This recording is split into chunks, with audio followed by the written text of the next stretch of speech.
नारी शक्ति अधिनियम को लेकर बड़वानी में भाजपा कार्यालय पर प्रेस कॉन्फ्रेंस हुई, जिसमें भाजपा पदाधिकारियों ने कांग्रेस और उसकी सहयोगी पार्टियों पर महिलाओं के सशक्तिकरण में बाधा डालने के आरोप लगाए। बड़वानी में भाजपा जिला कार्यालय में शुक्रवार दोपहर पत्रकार वार्ता का आयोजन किया गया। इस दौरान नारी शक्ति वंदन अधिनियम को लेकर भाजपा नेताओं ने कांग्रेस पर जमकर निशाना साधा। कार्यक्रम को भाजपा के प्रदेश प्रवक्ता डॉक्टर दिव्या गुप्ता ने संबोधित किया। उन्होंने कहा कि यह अधिनियम महिलाओं के सशक्तिकरण की दिशा में एक ऐतिहासिक कदम है। डॉक्टर दिव्या गुप्ता ने आरोप लगाया कि कांग्रेस और उसकी सहयोगी पार्टियों ने हमेशा महिलाओं की उन्नति में बाधा डालने का काम किया है। उन्होंने कहा कि महिलाओं के अधिकारों को दबाने का काम विपक्ष ने किया, जबकि भाजपा सरकार उन्हें राजनीतिक, सामाजिक और आर्थिक रूप से सशक्त बनाने के लिए लगातार काम कर रही है। जैसा कि आप मंच को देख रहे हैं, आपको उस मंच को देख के आधी बात तो समझ में आ ही गई होगी कि हम आधी आबादी की बात कर रहे हैं। 50% आधी आबादी को 33% आरक्षण देने की जो बात हुई थी, उसमें विपक्ष ने, कांग्रेस ने मेनली, और फिर बाकी विपक्षी पार्टियों ने जिस तरह का व्यवहार करा और अधिनियम में संशोधन को पारित नहीं होने दिया और उनकी उड़ान का, उनके सपनों का गला घोटने का जो अपराध करा है, उस अपराध के विरुद्ध हम सब अपनी आवाज को बुलंद करके आज यहाँ इकट्ठा हुए हैं।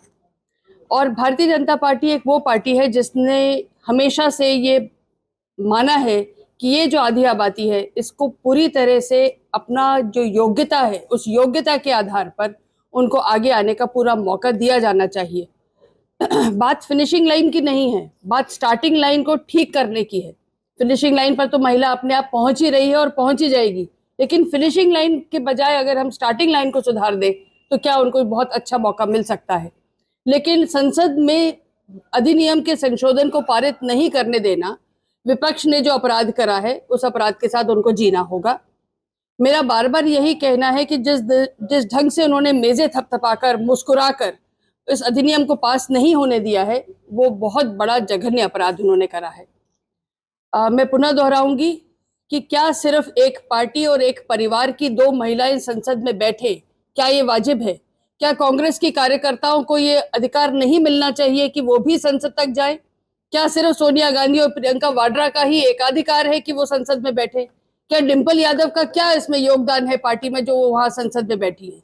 लालू यादव जी जिन्होंने संसद में ये बिल पारित कभी नहीं होने दिया था, उनका ये क्या उनका मत था? उनकी बेटी संसद में जाए, उनकी पत्नी मुख्यमंत्री बने, वो सब ठीक है, वो सब वाजिब है। लेकिन अगर कोई महिला कार्यकर्ता आए तो वुमेन रिजर्वेशन बिल पास नहीं होना चाहिए। ये उन लोगों ने अपराध आज नहीं, कितने सालों तक करा, और आज जब ये बिल पारित हो रहा था संशोधन के साथ, तो उन्होंने संशोधन को नहीं लाने दिया है और पारित नहीं करा है, जिसका मैं फिर आग्रह करूंगी कि इस अपराध के साथ उनको जीना होगा। किस तरह से वो जनता के मुंह में जाएंगे, किस तरह से जनता के बीच में जाएंगे और किस तरह से वो महिलाओं को फेस करेंगे, ये अपने आप में एक बहुत बड़ा चैलेंज होगा उनके लिए।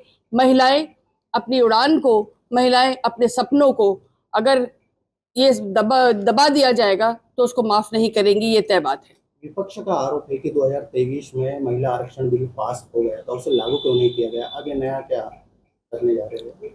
आपकी जानकारी के लिए एक छोटी सी बात बता दूं कि जब 2023 में ये पास हुआ था तो उसमें क्लॉज ऑलरेडी था कि डिलिमिटेशन के साथ ये पारित होगा।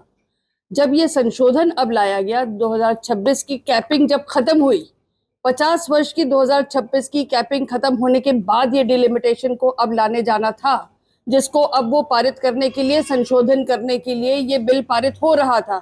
तो इनको भय किस बात का था?